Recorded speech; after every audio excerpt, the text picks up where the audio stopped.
Indian Clubs 9, Heavy Meal Shoulder Cast inspired by Zurkhane.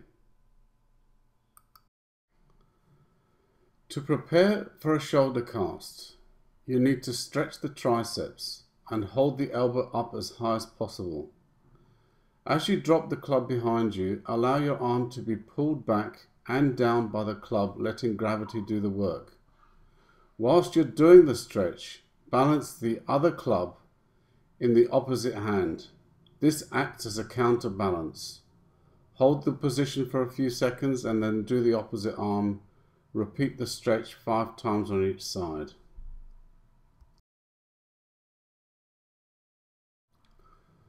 Okay, let's have a look at the basic movement with one arm. Cast the club back over the shoulder and allow the club to fall back as far as possible. Let the club pull on your arm.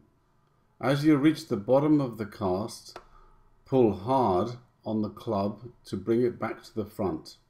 As the club reaches the front, keep it balanced and still for a second before you repeat the movement. You can use your free hand to help steady the club as it comes over your shoulder. Now we will add a swing to the basic movement. So rather than casting straight to the back, the cast is aimed diagonally across the back, behind the head and to the opposite shoulder.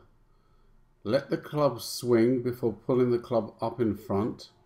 The wrist guides the club through the movement.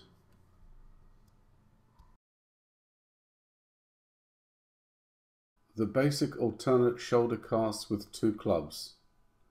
Cast the clubs one at a time, straight back over your shoulder, and allow the clubs to fall back as far as possible.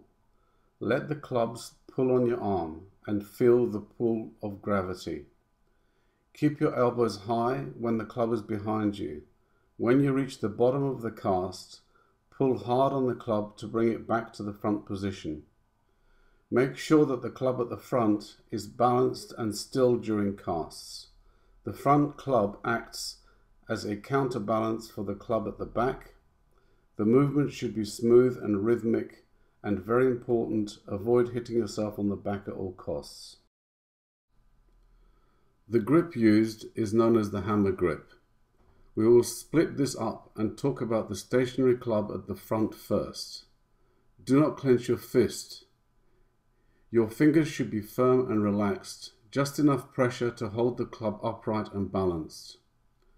The club weight rests on your thumb and forefinger. Now let's look at the club making the cast. With the club weight resting on your thumb and forefinger, push up. As the club starts going over your shoulder, tighten your grip, but do not clench your fist. Your fingers will tighten around the handle due to the club weight. When you feel the club is as far back as it will go, tighten your abdomen and do a small crunch, pulling hard on the club to bring it back up to the front order position. Whilst we're looking at the side view, you can clearly see the clubs counterbalancing each other during the individual casts.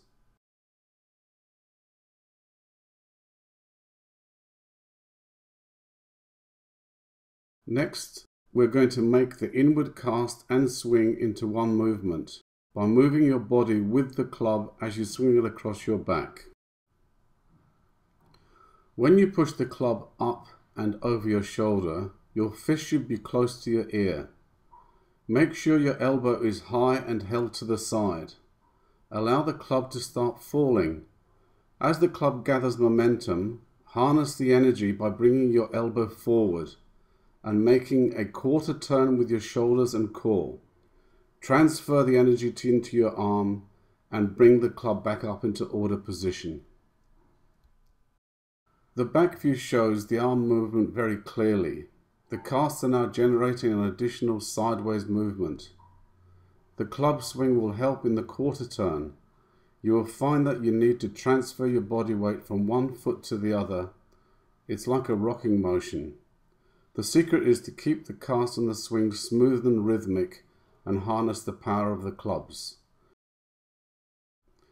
The club should land softly when it comes to rest in the order position at the front. With the side view, observe the full arm movement. The elbow moves from the side to the forward position, giving full shoulder rotation. The angle of the cast should be close to the body and across the back. You are focusing on two actions. The first is the cast, and the second is holding the stationary club upright and balanced.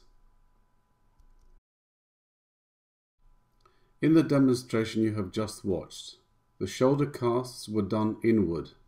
This means that the club travels across the center line of the body first, and in the next 2 minutes the exercises are repeated as outward casts and swings. This means that the club travels away from the body first. It is advisable to learn the inward cast first and then progress to the outward version. All the movements are in reverse, so the elbow comes forward first and opens out to the side as the club swings up the back and glides over your shoulder to the order position. This is an ancient warrior art that has roots in India and Persia. It is associated with the gada or mace and sword training origins. In Kushti and Zurkhane training, these shoulder casts were done for hundreds of reps at a time. This is a great preparation for advancing to gada or mace swinging, promoting great shoulder flexibility and incredible grip strength. The clubs used in this video weigh 4.5 kilos each. These shoulder casts can be done with clubs that are much heavier, ranging up to about 20 kilos. I like to do these shoulder casts for half-hour blocks, changing direction from inward to outward casts every 5 minutes.